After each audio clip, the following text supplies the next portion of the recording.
যেই সন্তানের জন্য সারাটা জীবন তারা মাথার ঘাম পায়ে ফেললেন, এই সন্তান তার খোঁজ খবর পর্যন্ত নেয় না। এখন ব্রিটেন, অক্সফোর্ড, হার্ভার্ড থেকে পড়ে আসছে, ঢাকা বিশ্ববিদ্যালয় থেকে বড় বড় ডিগ্রি নিয়ে আসছে, তার বাবা এখন থাকে বৃদ্ধাশ্রমে।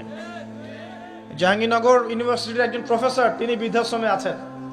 একটা ভিডিও দেখলাম তার, তিনি বলছেন যে আমি আমার পরিবারের জন্য কি না করেছি, আজকে আমি এত বড় প্রফেসর হওয়ার পরে আমার শেষ জীবনটা এখানে কাটছে। এবং এটাও কিন্তু কিয়ামতের আগের একটা বড় নিদর্শন যে পিতা মাতার সাথে দাস দাসীর মতো আচরণ করা হবে। এবং যেটা এখন হচ্ছে, আমরা দেখছি পিতা মাতার অধিকার তারা পাচ্ছে না, সন্তানদের হাতে নির্যাতনের শিকার হচ্ছে, বৃদ্ধাশ্রমে থাকতে হচ্ছে। সারা জীবন যে সন্তানকে বড় করলো, আজকে সেই সন্তান তার ওই যে কাফনের টাকা পর্যন্ত দিতে যাচ্ছে না, মারা গেছে লাশটা পর্যন্ত নিতে আসে না, এমন হচ্ছে না?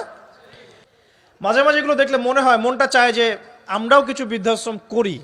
যাদেরকে আল্লাহ পাক তৌফিক দিয়েছেন আপনারা করবেন।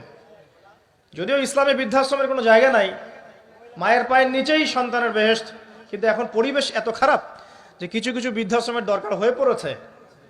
জাতীয় একটা দৈনিক পত্রিকা দেখলাম, তারা বলছে যে এখন বৃদ্ধাশ্রম সময়ের দাবি হয়ে গেছে, বৃদ্ধাশ্রম এখন সময়ের দাবি হয়ে গেছে। আপনাদের সামর্থ্য থাকলে আপনারা করবেন। শেষ জীবনটা যেন আমাদের এই বার্ধক্যে উপনীত হওয়া মায়েরা এবং বাবারা তারা যেন আল্লাহর ইবাদত করে কাটাতে পারে এমন একটা পরিবেশ তৈরি করে দিবেন। টেনশন ফ্রি ভাবে তারা যেন 3 বেলা খায়, জিকির আজগার করে, তাসবিহ তাহলিল করে, কোরআন তেলাওয়াত করে, শেষ জীবনটা যেন ঈমান ইসলামের উপর থেকে মৃত্যুবরণ করতে পারে, এরকম একটা ব্যবস্থা করে দেন। ইনশাআল্লাহ বহুত নেকি হবে ইনশাআল্লাহ। আল্লাহ পাক আপনাকে বরকত দিবেন ইনশাআল্লাহ।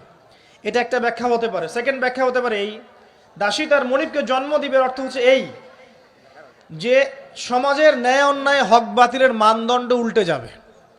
কারণ দাসী মনিবকে জন্ম দিতে পারে না, পারে?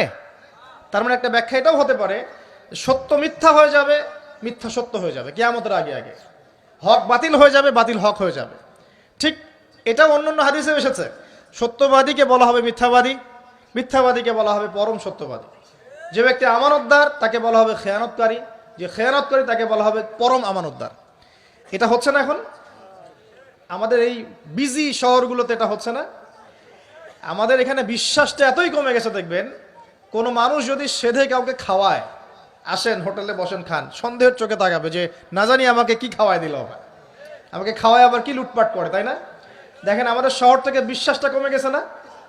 একটা বন্ধন টিকে থাকে বিশ্বাসের উপরে। আমি বলি যে একটা সম্পর্ক শুধুমাত্র ভালোবাসার ভিত্তিতে টিকে থাকে না, ভালোবাসার চেয়ে বড় জিনিস হচ্ছে বিশ্বাস।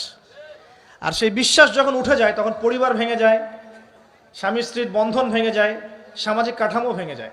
আমাদের সমাজ থেকে বিশ্বাসটা উঠে গেছে দেখবেন।